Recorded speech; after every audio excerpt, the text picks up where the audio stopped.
ரசூல் ஸல்லல்லாஹு அலைஹி வஸல்லம் ஹஜ்ஜுக்கு போயிருக்காங்க. ஆனா யாராச்சும் உங்க வாழ்க்கையில ரசூல் ஸல்லல்லாஹு அலைஹி வஸல்லம் சொன்னாங்கன்னு சொல்லும் பொழுது அல் ஹாஜ் ரசூல் ஸல்லல்லாஹு அலைஹி வஸல்லம் சொன்னாங்கன்னு சொல்லியிருக்கிறீங்களா? அப்படி சஹாபாக்கள் யாரும் சொல்லியிருக்காங்களா? அபூபக்கர் சித்திக் ஹஜ்ஜுக்கு போனாங்களா இல்லையா? அல் ஹாஜ் அபூபக்கர் சித்திக் ரலியல்லாஹு அன்ஹு யாராவது சொன்னீங்களா? அல் ஹாஜ் உமர் ரலியல்லாஹு அன்ஹு சொன்னீங்களா? கேள்விப்பட்டிருக்கீங்க ஒரு வார்த்தையாச்சு? அதெல்லாம் கேட்கல. சரி, 4 இமாம்ங்கறாங்க அபூ ஹனீஃபா ஷாஃபின்னு, அவங்க ஹஜ்ஜுக்கு போனாங்களா இல்லையா? அல் ஹாஜ் அபூ ஹனீஃபா ரஹ்மத்துல்லாஹி அலைஹி யாராவது சொன்னீங்களா? அல் ஹாஜ் ஷாஃபி ரஹ்மத்துல்லாஹி சொன்னீங்களா? இதெல்லாம் நேத்து முந்தா நாள் நுழைஞ்ச சனியம். இதுக்கு இதெல்லாம் சம்பந்தம் கிடையாது.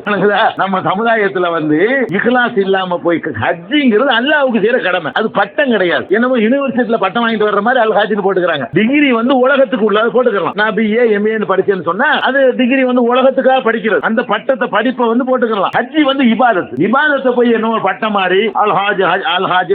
ஒரு ஹஜ்ஜிக்கு வெறும் ஹாஜின்னு சொல்லணுமா? அதுல வேற வியாக்கியானம். 2 ஹஜ்ஜி பண்ணா அல் ஹாஜ்னு சொல்லணுமா? இப்படி எல்லாம் ஒரு இருக்குது. அப்படிலாம் அகராதியில கிடையாது. இந்த மாதிரி எல்லாம் சொல்றாங்க. ஹஜ்ஜிக்கு போனது அல்லாஹ்வுக்காக போயிட்டு வந்தோமா அதோட முடிச்சுக்கணுமே தவிர அது பேர்லயே அல்ஹாஜ்னு போடுறதுன்னா அது முகஸ்துதியா போயிடும். முகஸ்துதி கடுகளவு இருந்தால் கூட அந்த அமல் அல்லாஹ் ஏத்துக்கிற மாட்டான். ரசூல் ஸல்லல்லாஹு அலைஹி சொன்னாங்க, எனக்கு பிறகு நான் உங்கள் விஷயத்துல ரொம்ப பயப்படுறது மனுஷனுக்காக நீங்க வணங்கிடுவீங்கன்னு தான் பயப்படுறேன்.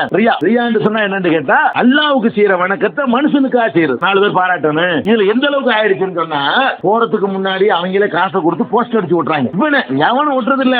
ஹஜ்ஜுக்கு போகக்கூடிய அவர் இன்னாரு வருக போக அப்படின்னு சொல்லிட்டு அந்த வழி அனுப்பு விழா வரவேற்பு விழா எல்லாம் போஸ்டர் அடிச்சு இவர் ஹஜ்ஜுக்கு போனாலும் உலகத்துக்கு சொல்றாரு. இது நீ மனுஷன் புகழுக்காக வேண்டி சொல்றது ஆயிரும். ரசூல் ஸல்லல்லாஹு சொல்றாங்க 3 வருஷத்துக்கு எல்லாம் என்ன செய்வான்? மறுமையில விசாரிப்பானா. யாரு? ஒரு ஆலிம் மார்க்க அறிஞர் தூக்கி அவனுக்கு அறிவு தந்தான்ல, நீ என்னடா பண்ணேன்னு அல்லாஹ் கேட்பான். நான் தான் ஒரு ஊரா போய் பயன் பண்ணல, நல்ல விஷயம் தான் சொன்னேன்ல, அவன் சொல்லுவான். அல்லாஹ் சொல்லுவான், நீ சொன்னதெல்லாம் உண்மைதான், நீ எனக்கா வேண்டிய சொன்ன, அறிஞன்னு எல்லாரும் பாராட்டணும்னு சொன்னேன், பாராட்டிட்டாங்க, போடா நரகத்துக்குன்றான்ல. அதே மாதிரி இன்னொரு ஆளை கொண்டாந்து என்ன செய்வான்? அல்லாஹ் ஒரு செல்வந்தனை கொண்டாந்து கேட்பான், உனக்கு நிறைய பணம் தந்தன்ல, நீ என்ன பண்ணுன? நான் தான் வாரி கொடுத்தேன் அப்படிமா. வாரி வாரிலாம் கொடுத்தது நஷ்டம், வள்ளல்னு பேர் வாங்க தானே கொடுத்த, வள்ளல் தான் போஸ்ட் விட்டாங்கல்ல, போடா நரகத்துக்குன்றான்ல. அதே மாதிரி உயிரை தியாகம் பண்ணார் பாருங்க ஷஹீது, அவரை கூப்பிட்டு கேட்பான், உனக்கு திரகாத்திரமான உடலை கொடுத்தனே, அது மாதிரி ஒரு சந்தர்ப்பத்தை தந்தனே, நீ என்ன பண்ண? உயிரை கொடுத்துருனே, நீ உயிரை கொடுத்து நஷ்டம் எனக்கு வேண்டிய கொடுத்த, வீரன் எல்லாரும் பாராட்டணும் கொடுத்த, வீரன் பாராட்டாங்க, உலகத்துல பாராட்டிவிட்டாங்க, உனக்கு கூடி கிடைச்சிருச்சு, போடா நரகத்துக்குன்றான்ல. அப்ப இந்த மாதிரி தான் ஹஜ்ஜி. எந்த வணக்கமா இருந்தாலும் சரிதான் அல்லாஹ்வுக்குன்னு செய்யணும். இந்த ஹாஜி பொம்பளைகளுக்கு இப்படி ஒரு புது சட்டம் கேள்விப்படுறேன். இந்த மாதிரி தலையில கருப்பு தனி துணி ஸ்பெஷல் துணி வச்சிருக்காங்களா? அதுக்கு முடி உதிராம இருக்குது, அதுக்காக கட்டுவாங்க.